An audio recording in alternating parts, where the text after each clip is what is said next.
Every dog owner has either lived this or heard it. The mail slot rattles, footsteps approach the door, and suddenly, chaos. Barking, scratching, sprinting, like your quiet, loving family dog has just declared war on the federal postal system. But here's the strange part. The enemy never actually comes inside. The mail gets delivered, the footsteps walk away, and your dog believes, I won. So how did we end up with one of the most famous rivalries in modern life?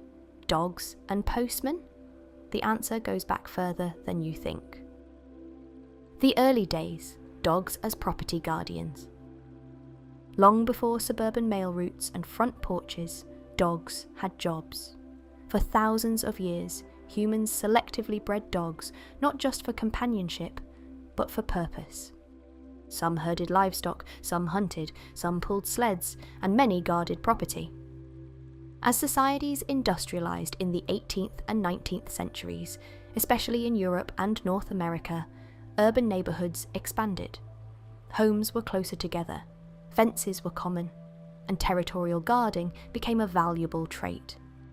Breeds like German Shepherds, Rottweilers, Dobermans, and various terriers were developed or refined with protection instincts in mind. A dog that barked at strangers approaching the property wasn't misbehaving. It was doing exactly what it had been bred to do. Now imagine the moment regular mail delivery becomes standardized. In the United States, free city mail delivery began in 1863. Door-to-door residential service expanded in the decades that followed. Suddenly, a stranger was walking directly up to private homes, every single day. Same time, same path, approaching the front door. To a territorial animal, that pattern looks suspiciously like a repeated boundary violation. The reinforcement problem. Now here's where it gets fascinating. From a behavioural psychology standpoint, the dog-postman conflict isn't random. It's reinforcement learning. A stranger approaches the house. You bark aggressively. The stranger leaves. What did your brain just learn? My barking worked. This is called negative reinforcement. The dog's behaviour, barking, successfully removed the perceived threat, the mail carrier walking away. And because mail delivery happens repeatedly, often 5 or 6 days a week, the dog gets consistent practice rehearsing this behaviour. It's one of the most unintentionally well-trained habits in modern households.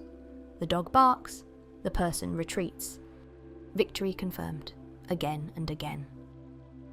Why it's not personal. Here's something important.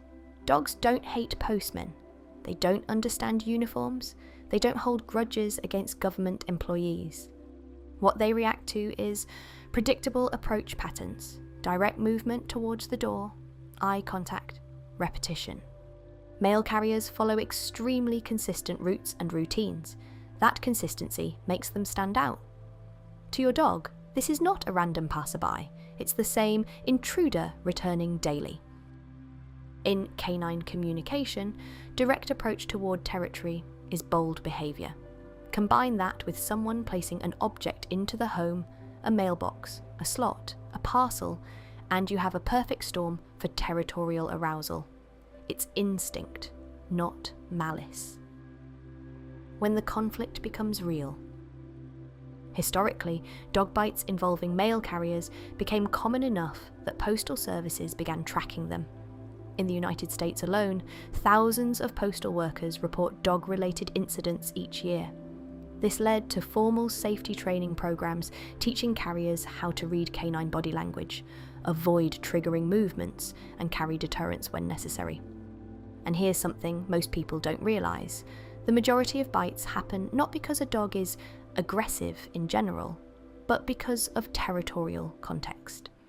A dog who is friendly at the park can behave very differently at home. Why? Because territory changes behaviour. Research in canine behaviour consistently shows that dogs exhibit heightened reactivity when defending familiar space compared to neutral environments. So your sweet, social Labrador might bark ferociously at the mail carrier and then happily accept pets 5 minutes later outside the gate. Different context, different rules. The fence factor. There's another layer to this. Barrier frustration. When a dog sees someone through a fence or window but cannot physically interact with them, arousal increases. The inability to investigate fully can amplify barking behaviour. Add a mail carrier walking past the same window every day, and you've created a trigger that builds anticipation before it even happens. That's classical conditioning, truck sound to mail carrier arrival to territorial arousal. Over time, the reaction starts earlier and earlier. Why some dogs don't care at all. Not every dog reacts. Why? Temperament and early socialization. Dogs who were exposed positively to many different people approaching their home during puppyhood are often less reactive. Breeds with lower guarding tendencies may simply observe without escalating. And dogs who are trained to associate door knocks and arrivals with calm behaviour can override instinct with learnt response. The rivalry isn't inevitable.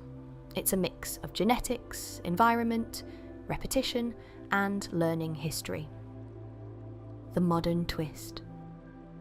Interestingly, as delivery services expanded, Amazon, UPS, FedEx, many dogs generalised the behaviour. Now it's not just the mailman, it's any uniformed stranger approaching the property with a package. The frequency of deliveries has increased dramatically in the past 20 years, which means more rehearsal, more barking, more perceived victories, and more reinforcement. So, what's the solution? The real fix isn't punishing barking, it's changing the association. Behaviourists often use desensitization and counter-conditioning, gradually pairing the approach of delivery sounds with positive experiences like treats or calm reinforcement. The goal isn't to eliminate guarding instinct, it's to reduce unnecessary escalation. Because remember, from the dog's perspective, they are not being difficult, they are performing a job. One that humans accidentally trained them to believe matters deeply. The bigger story. When you zoom out, the dog-postman rivalry is almost poetic. For thousands of years, we bred dogs to guard our homes. Then we created a system where strangers approach those homes daily, and we're surprised when the dog reacts. It's not hatred, it's history meeting modern life. And every time your dog erupts at the door, it isn't declaring war. It's saying, I saw the boundary, I handled it. Even if the intruder was just delivering a birthday card. Thanks for watching. If you enjoyed it or learned something, please give it a like and subscribe for more. See you next time.